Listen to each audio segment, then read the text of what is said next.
Arkansas, across the river is where he was born. And he was a roustabout. That means he worked for boats doing stuff, tying them up, doing work. He was a willow cutter, a fisherman, a hunter, general riverman. This particular day, his job was to take a company official, folks trying to leave the city. Can you imagine that?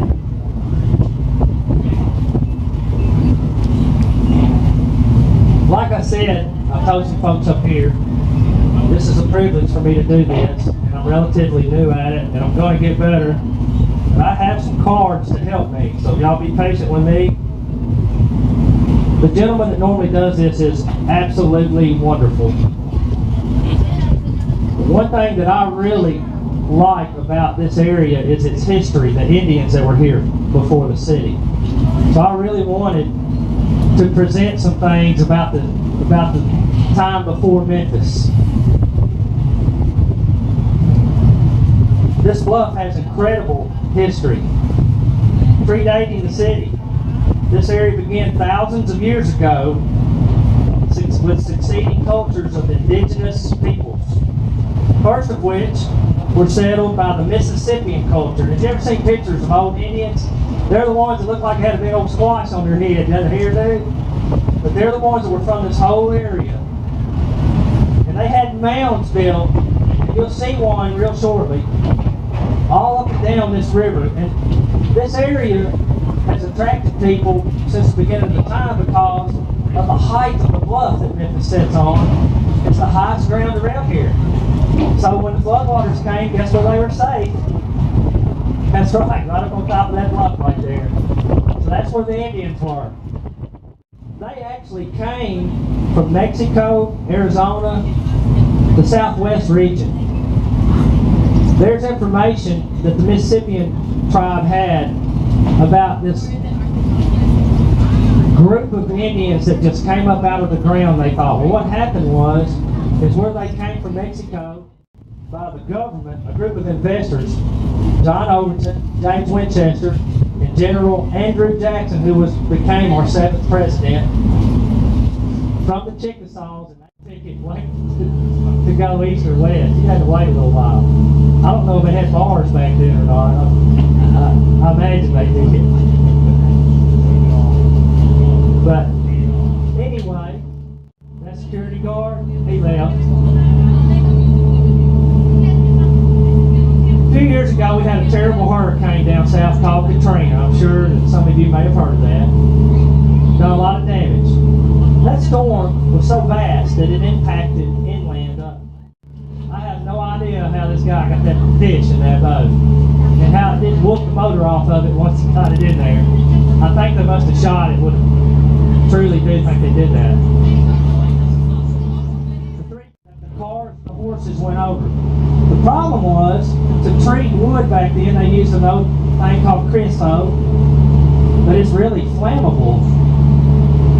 And this English lady says it smells lovely. Yeah, and what for this river bridge, you might smell it. Sultana. This is an incredible, yet really sad story. The Sultana was commissioned to hold 365 people. That means, Uncle John drank a lot of whiskey, so I don't know if they was all straight true or not. But he said, you ready for this? It's equivalent to 60 tractor-trailer trucks. So now I'm looking at this speed saying, all right, maybe I understand. That old captain, he needs a crew around 8 to 12 folks. Paying job. Lifeblood of the Mississippi River. Those guys make a lot of money. They're out here 30 days at a time. They work 30, they're off 15, sometimes 30, depends on the company. Seems like I read someplace that this river has... The Riverboat captain, how much y'all reckon he makes a day? Any river in the world. How much I have to pay for my dog? United States. $1,000 a day. So when he gets home, this dude has made $30,000 in 1 month. James says there's a problem though. When he gets home, his wife done gone. Like I tell you, James, I'm a feller, but if I was a wife, you make $30,000, my buddy'd be there when he got home. And I'd be ready for you to go back and me 30 more. It does. On those riverboats,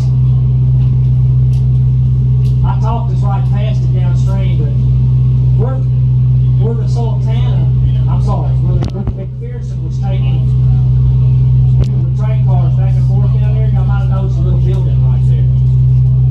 That's a river store. Hey, I skied past that thing a million times and never noted until I learned it right here. Trackable one, but he sure is low profile. Folks, you notice on the side of Memphis, especially if you're from here and if you're not, I want you guys to pay attention when you get back.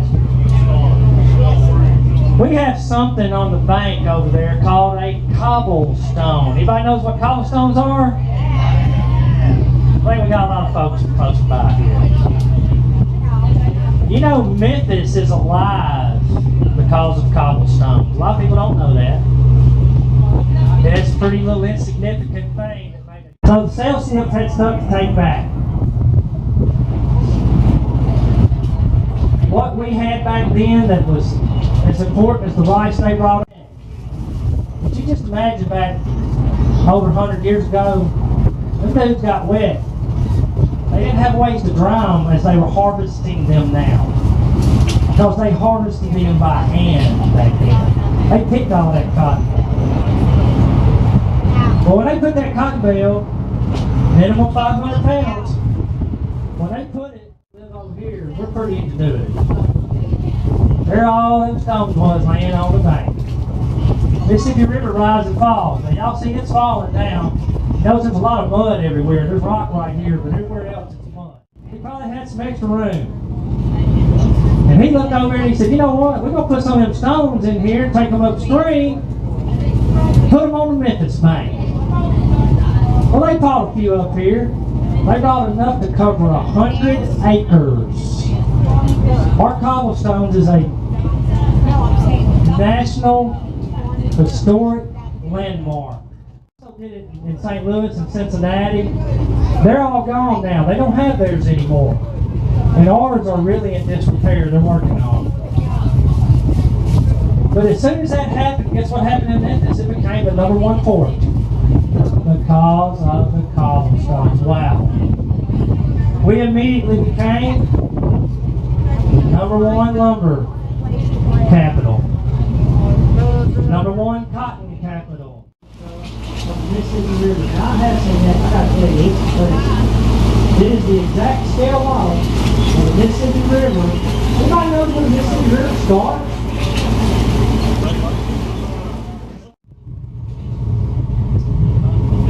You know,